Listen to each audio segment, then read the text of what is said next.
సుమన్ టీవీలో మీ business promotions కోసం ఈ కింది నెంబర్ను సంప్రదించగలరు.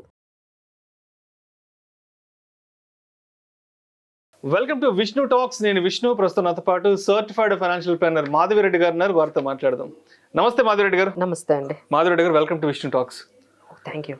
సో మాధవిరెడ్డి గారు, లాస్ట్ 3 days బ్యాక్ కాశ్మీర్లోని పెహల్గాంలో ఏం జరిగిందో చూసాము.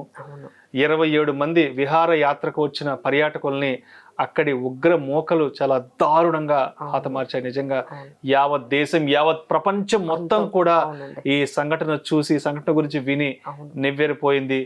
అక్కడ మత ప్రాతిపదికన, కేవలం మతాన్ని మాత్రమే అక్కడ ప్రాతిపదికగా తీసుకొని ఇక్కడ ఎవరు ముస్లిమ్స్ ఉన్నారు, ఎవరు హిందువులు ఉన్నారు అని ఒక మత ప్రాతిపదికన తీసుకొని, అండ్ అక్కడ ఉన్న జెంట్స్ ఎవరైతే ఉన్నారో వాళ్ళ ప్యాంట్లు విప్పి, వాళ్ళ డ్రాయర్లు విప్పి అక్కడ వాళ్ళని ఆ విధంగా హెరాస్ చేసి చంపడం జరిగింది. అండ్ రీసెంట్ గా మీరు కాశ్మీర్ విజిట్ కి వెళ్ళారు, మీరు కూడా విహారయాత్రకి వెళ్ళారు, మీ ఫ్యామిలీతో వెళ్ళారు, పెహల్గాం వెళ్ళారు కదా. సో అప్పుడు అక్కడ మీరు చూసిన పెహల్గాం ఎలా ఉంది, అక్కడ వాతావరణ పరిస్థితులు ఎలా ఉన్నాయి, అదేవిధంగా అక్కడ ఎంత పాపులేషన్ ఉండొచ్చు ఏంటి, అండ్ అక్కడ లోకల్ పోలీస్ ఫోర్స్ కానీ అదేవిధంగా ఆర్మీకి సంబంధించిన ఫోర్స్ అనేది ఎంతవరకు ఉంటుంది, ఎస్పెషల్లీ ఆ పెహల్గాం అనే ప్లేస్కి రీచ్ అవ్వాలి అంటే యాత్రికులు అక్కడికి ఎలా రీచ్ అవ్వాలి ఏంటి, ఒక్కసారి మన ఆడియన్స్తో షేర్ చేసుకోగలరు. సో ఎప్పటి నుంచో ఎవరైనా కాశ్మీర్ అనగానే భయపడతారు వెళ్ళాలి అంటే, అది ఎప్పటి నుంచో ఉంది. కానీ లాస్ట్ 3 years నుంచి మోడీ ఎప్పుడైతే వచ్చారో ఆయన చాలా అంటే టూరిజం ని బాగా డెవలప్ చేయడం కానీ, లార్జెస్ట్ హైయెస్ట్ ఒక శ్రీనగర్లో కట్రా నుంచి శ్రీనగర్కి డైరెక్ట్గా ఒక ట్రైనే వేయటం కానీ, అక్కడ ఎక్కడ చూసినా పెద్ద పెద్ద సొరంగాలు తవ్వి మనకి ఈజీగా వెళ్ళడానికి చేయగానే అందరూ కాశ్మీర్కి వెళ్ళడం అంత కష్టం కాదు, పర్యాటకం ఈజీ అయ్యింది. అప్పుడు చాలా కష్టంగా ఉండేదండి అది, ఎందుకంటే అంత ఈజీగా ఉండదు. అంతా కూడా ట్రైన్ వెళ్ళడం కానీ రావడం కానీ, అంతా మనకి అకామిడేషన్ కానీ అంత సౌకర్యంగా ఉండదు. అందుకని అందరూ అవాయిడ్ చేశారు, అమ్మో కాశ్మీర్కి వెళ్ళడం అంత. కానీ ఎప్పుడైతే సిచ్యువేషన్స్ అన్ని కూడా బాగున్నాయో మామూలు వాళ్ళు కూడా, అంటే మనలాంటి వాళ్ళు కూడా అందరూ కూడా ఓకే కాశ్మీర్కి మనము వెళ్ళొచ్చు, మనము చూడొచ్చు, రావచ్చు అనే ఒక కాన్ఫిడెన్స్ వచ్చిందండి. ఏది లాస్ట్ 3-4 years నుంచి. సో అందరూ వెళ్తున్నారు, వెళ్ళిన వాళ్ళందరూ కూడా బాగా అక్కడున్న కాశ్మీర్లో ఏంటంటే మనకి వాళ్ళ హాస్పిటాలిటీ బాగుంటుందండి. That is what I have observed. అందరూ కూడా మనల్ని బాగా రిసీవ్ చేసుకోవడం కానీ, టూరిస్టులని వాళ్ళు ఎలా అంటే గాడ్స్ లాగా చూస్తారు. ఎందుకంటే మనం వెళ్తేనే వాళ్ళ తినడానికి ఏదైనా వస్తుందండి. అంత పేదవాళ్ళు ఉంటారు అక్కడ.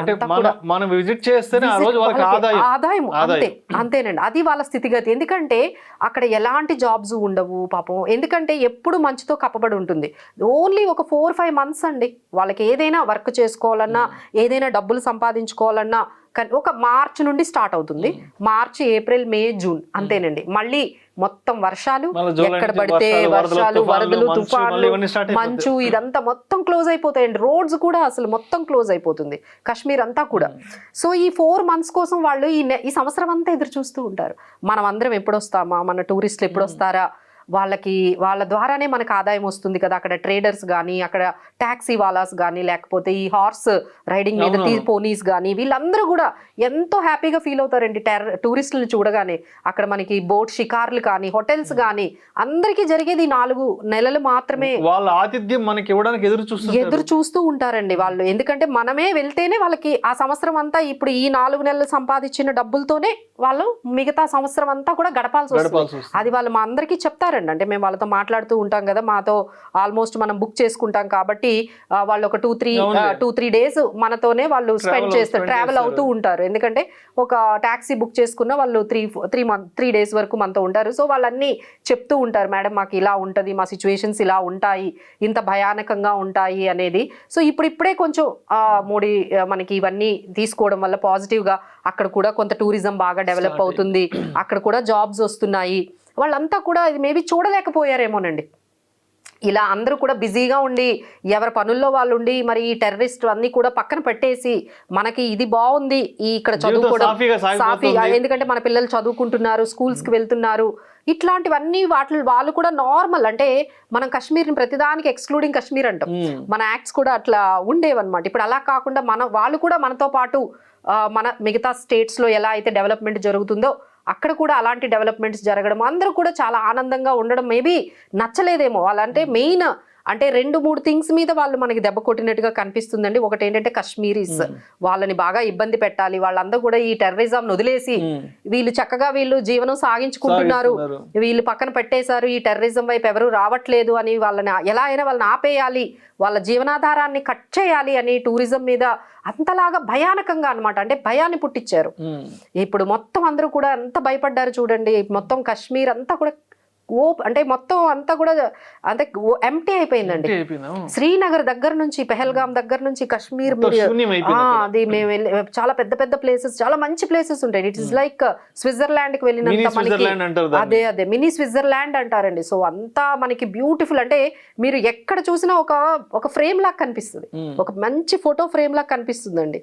ఎక్కడ మీరు ఎటువైపు చూసినా చాలా అంటే పైన్ ట్రీస్ ఉంటాయి. అసలు నిజంగా అండి, అంటే ఇట్ ఈస్ లైక్, అంటే మనం ఇప్పుడు మీరు ఎవరైనా బయట కంట్రీస్ కి వెళ్ళాలంటే ఎంత కాస్ట్ కదండి. అంతలాగా మీరు చూడాలి, ఆ స్నో చూడాలి, ఆ మంచు కొండలు చూడాలి అంటే కొన్ని లక్షలు పెట్టాలి. కానీ ఇది మనం కొన్ని వేలతోనే కాశ్మీర్ లో వెళ్ళి అవన్నీ మనం ఎంజాయ్ చేస్తూ ఉండే, అది అసలు ఎంతో బాగుండేదండి. ఈ 4 months అందరూ కూడా హాలిడేస్, ఇప్పుడు ఈ హాలిడేస్ అవ్వడంతో టూరిస్టులు కూడా చాలా ఎక్కువ ఉంటారండి. చాలా చాలా ఎప్పటి నుంచో బుక్ చేసుకుంటారు కదండి, దీనికోసం ఎదురు చూస్తూ ఉంటారు.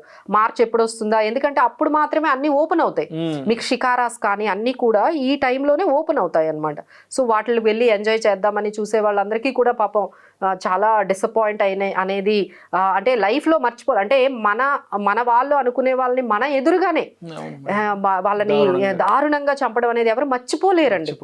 ఎందుకు మనం చూడకుండా ఎక్కడైనా జరిగిందనుకోండి, కొన్ని సంవత్సరాలకైనా మనం కొంచెం మర్చిపోయి ముందుకు వెళ్ళగలం. కానీ మన ఎదురుగా మన వాళ్ళని ఈ విధంగా వాళ్ళు వద్దంటున్నా, బతిమిలాడుతున్నా, అసలు నిజంగా ఇది ఇన్హ్యూమానిటీ అని చెప్పొచ్చండి. లైక్ వాళ్ళ ఏంటంటే హ్యుమానిటీకి ఎగెయినెస్ట్ గా వాళ్ళు చేసినట్టుగా హేట్రేడ్ అన్నమాట. అంటే ఇటువంటి ఇన్సిడెంట్స్ మనం ఒకప్పుడు పుస్తకాల్లో చదువుకున్నాం. అంటే ఇలా హిందువుల్ని ఇలా చంపారు, ఇలా ట్రీట్ చేసి చంపారు, ఇలా మత ప్రాతిపదికన చంపారు. జలియన్ వాలా బాగ్ లో ఏదో బ్రిటిషర్స్ టైం లో ఏదో జలియన్ వాలా బాగ్ లో అలాంటివి జరిగేవి కొన్ని ఏళ్ల క్రితం పుస్తకాల్లో చదువుకున్నాం. ఇలా ట్రీట్ చేసి చంపారు, ఇలా బట్టలు ఊడదీసి, ఇలా బట్టలు చంపారు అనేది ఎప్పుడో చరిత్ర పుస్తకాల్లో చదువుకున్నాం. బట్ ఇలా ఒక మత ప్రాతిపదికన అంటే ఈ టూర్కి వచ్చిన ఈ పర్యాటకులు ఏ మతం వాళ్ళు, వీళ్ళు హిందువులా వీళ్ళు ముస్లింలా అని వాళ్ళు కన్ఫర్మ్ చేసుకోవడానికి వాళ్ళు ట్రీట్ చేసిన విధానం అయితే నిజంగా, అంటే వాళ్ళు ఏం చేద్దాం అనుకున్నారు, ఫస్ట్ అక్కడ టూరిజం ని ఆపేయాలి, అక్కడ ఎకానమీని చంపేయాలి, అక్కడ వాళ్ళందరూ మళ్ళీ టెర్రరిజం లోకి వెళ్ళిపోవాలి, తర్వాత హిందూస్ ముస్లిమ్స్ అనే గొడవలు తీసుకురావాలి, గొడవలు తీసుకొచ్చి మొత్తం ఇండియానంతా కూడా అతలాకుతలం చేయాలి.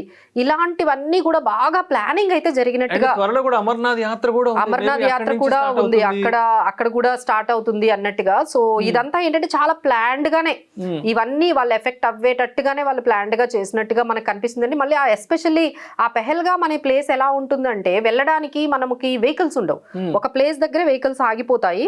అక్కడ నుంచి ఐదర్ మీరు బై వాక్ కానీ లేకపోతే ఈ గుర్రాల ద్వారా, పోలీస్ ద్వారా పైకి వెళ్ళాలి. వెళ్ళిన తర్వాత అక్కడ ఏమి ఇల్లులు ఉండవండి, అక్కడ మీకు ఇల్లులు ఉండవు, అక్కడ మీకు ఎటువంటి ఫెసిలిటీస్ ఉండవు. అక్కడ ఏంటంటే 2-3 hours ఉంటాము. అంటే జస్ట్ మైదాన ప్రాంతం అంతేనండి, ఏమి ఉండదు అక్కడ, ఇల్లులు ఏమి ఉండవు. వెళ్ళి తప్పించుకోవడానికి కూడా లేదండి, దాక్కోవడానికి కూడా లేదు. It is like open place. ఎవరు అక్కడ 5 hours కి మించి ఉండరు. ఎవరు వెళ్ళినా ఒక 3 hours 4 hours ఫ్యామిలీతో అక్కడంతా కూడా ఆ పచ్చిక బయళ్ళన్నీ కూడా చూసుకుంటూ ఎంజాయ్ చేస్తూ, ఆ క్లైమేట్ ని, ఆ పరిసరాలని ఎంజాయ్ చేస్తూ, అక్కడ ఫోటో సెషన్స్ ఇవన్నీ తీసుకొని జస్ట్ 3 hours అండి, 3 hours లో కిందకు వచ్చేస్తారు.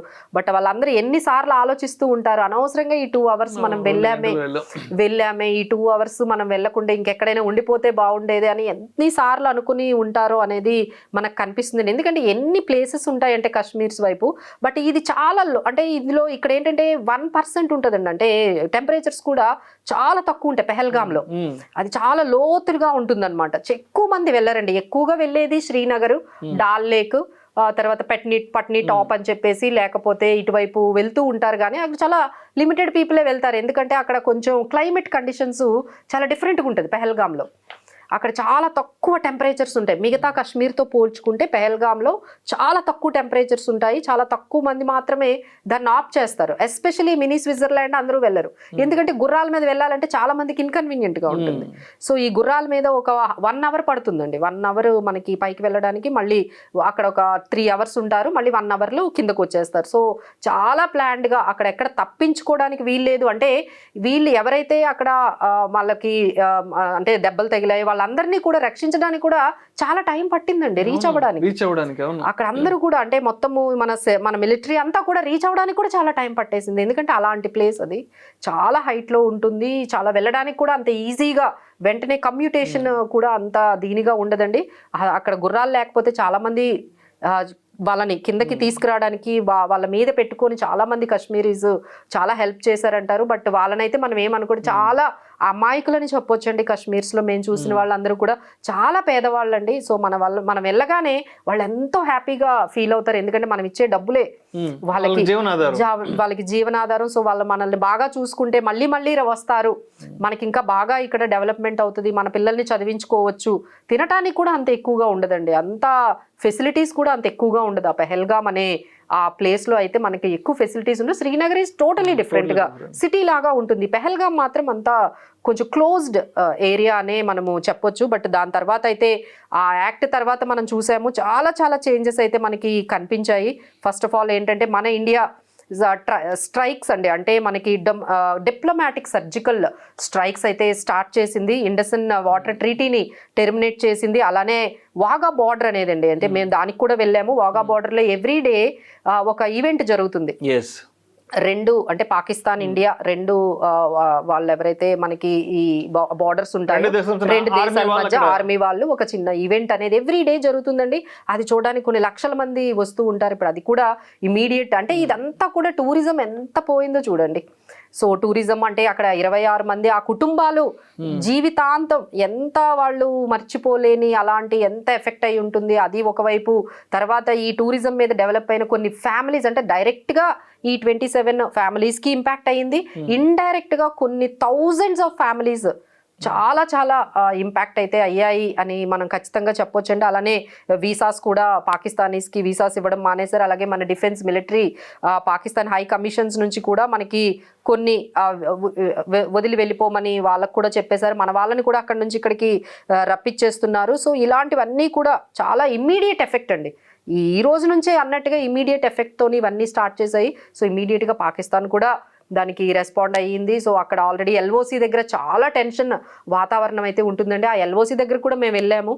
సో అక్కడ లైన్ ఆఫ్ కంట్రోల్ అక్కడ మనకి లడాక్ పైన అట్లా చాలా హైట్లో మన వాళ్ళందరినీ చూస్తూ ఉంటే మన ఆర్మీ వాళ్ళందరినీ ఎంత కష్టపడి మనల్ని అందరినీ రక్షించడానికి ప్రొటెక్ట్ చేస్తున్నారండి వాళ్ళు. కొన్ని లక్షల మంది అక్కడ అలా అలా మనల్ని మనం అందరూ సేఫ్ గా ఉండాలని కొన్ని వేల మంది వదిలిపెట్టేసి ఎప్పుడు ఏం జరుగుతుందో కూడదు కదండి వాళ్ళకి, ఎప్పుడు ఏం జరుగుతుందో వాళ్ళ వల్లే. సో అక్కడ ఎప్పుడు కూడా వాళ్ళు ఎలాంటి కండిషన్స్ ఉంటాయంటే క్లైమాటిక్ కండిషన్స్, అవన్నీ కండిషన్స్ ని కూడా పక్కన పెట్టి మన భారత్ జవాన్లు అందరూ కూడా అక్కడ మనల్ని రక్షించడానికి ఉంటున్నారు. సో ఈ వార్ వల్ల అయితే అంతా మనకి కొంచెం టెన్స్డ్ గానే అన్ని వైపుల నుంచి మనకి కనిపిస్తుందండి. సో ఇక్కడ మనకి వాగా బార్డర్ క్లోజ్ చేయడం కానీ లేకపోతే ఈ వీసాస్ ని క్యాన్సిల్ చేయడం, అలానే పాకిస్తాన్ ఎప్పుడైతే ఈ ఇండస్ వాటర్ ని మనం డైవర్ట్ చేస్తున్నాము అని డిక్లేర్ చేశామో, సో మేము ఆ ట్రీటీని ఇండస్ వాటర్ ట్రీటీని క్యాన్సిల్ చేసుకుంటున్నాం అనగానే వార్ లాగా వాళ్ళు తీసుకున్నారు పాకిస్తాన్ వాళ్ళు. సో దే ఆర్ రిట్రైనింగ్, వాళ్ళు కూడా వీసాస్ క్యాన్సిల్ చేస్తున్నారు, వాళ్ళు షిమ్లా ట్రీటీని క్యాన్సిల్ చేస్తున్నారు. సో రెండు వైపుల నుంచి చాలా టెన్స్ గా ఉందండి. సో ఇలాంటి టెన్షన్ టైంలో మనం కొంచెం బ్యాలెన్స్డ్ గానే అందరూ కానీ మీడియా కానీ ఎస్పెషల్లీ కొంచెం బ్యాలెన్స్డ్ గా ఉంటేనే మనం ఈ పర్టికులర్ సిచ్యువేషన్ నుంచి కొంచెం నార్మల్ సిచ్యువేషన్ రావాలి. ఎందుకంటే వాళ్ళు కూడా మనలో భాగమే, కాశ్మీరీస్ కూడా, కాశ్మీర్ కూడా మనలో ఒక స్టేటే కాబట్టి అందరూ కూడా బాగుంటేనే మనము బాగుంటాము. బట్ ఇలాంటి సిచ్యువేషన్స్ లో మాత్రం need to be very very balanced and అందరూ కూడా కొంచెం బ్యాలెన్స్డ్ గా ఉండాలి. Thank you so much Madhavi గారు.